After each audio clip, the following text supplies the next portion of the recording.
لەناو ئەو سەدان خێزانەی کوردستانیان جێهێشتا بگەنە ئەوروپا ڕەنگە چیرۆکی ساوێن و سەرهەد لەناو هەمویاندا جیاواز بێ، چونکە ئەوان دووچاری نەخۆشی ئۆتیزم هاتوون و ئەو کاتانەی لە شاری هەولێر بوون لە ڕەوشێکی زۆر خراپدا بوون، بەڵام ئێستا ئەوان لە یەکتر دابڕاون. مانگی ئەیلولی ئەمساڵ دایک و باوکی ئەو دوو منداڵە بڕیاریاندا کوردستان جێبهێڵن و وەک هەزاران کەسی دیکە ڕێگای قاچاغیان گرتە بەر، بەڵام لە سنووری نێوان تورکیا و یۆنان ئەو خێزانە لێک دابڕان، سەرهەد و باوکی گەیشتنە ئەوروپا و ساوین و دایکیشی گەڕانەوە شاری هەولێر. ئەو دوانەیمە دەرەجەیان زۆرە، بەڕاستی بێزارین لە دەستێ کوڕەکە بەوە 3 جار سیارە لەیدا، ئەن ژیانمان نەبوو. ڕۆیشتین پاش ڕۆیشتی لە حدود لەگە پیاوەکەم لێک جیا بووینەوە، لە حدود کە کۆنتڕۆل کرا ئەمە سواری سیارەی کرد لێک دابڕان زر بواتە مانگونی وەک خەبەری نەبوو هیچ، پاش مانگونی وەک خەبەری هەبوو، ئێستا خەبەری هەیە لە سویدا. خێزانی ساوین و سەرهەد تەنها خێزان نین کە بەهۆی بەئومێدبوونیان لە چارەسەری منداڵەکانیان چوون بەرەو هەندەران. سەنسەر چاوێک بێن ئارتیان وت لە سوارمانجی ڕابردوودا زیاتر لە 10 خێزان کە منداڵی توشمیان بە نەخۆشی ئۆتیزم هەیە بە ڕێگای قاچاغ چوونە تا دەرەوەی وڵات.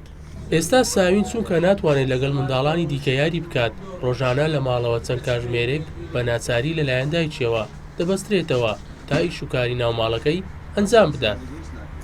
وەڵی چەند سحاتێک دەیبەستمەوە، یعنی وەڕز دەبی دەیکەمەوە، دەبی بەمە دوکان بیهێنمەوە، زۆر دەغەزرێت، کاتی ئەسەبی دەبی لە دیاری، ینی هاتووی خەرکمان کەمە، زۆر کەمەیان، چکە کەس تەحەمولیان ناکە بەڕاستی.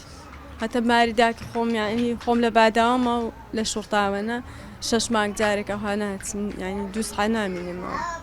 بە کوێرەی ئاماری کۆمەڵەی ئۆتیزمی کوردستان ئێستا لە شاری هەولێر 500 منداڵی توشبوو بۆ نەخۆشیە تۆمار کراون و بۆ ئەو ژمارە زۆرەش تەنها یەک سنتەری ڕاهێنان کراوەتەوە کە 20 توشبوو ڕۆژانە ڕاهێنانی سروشتیان پێ دەکرێت.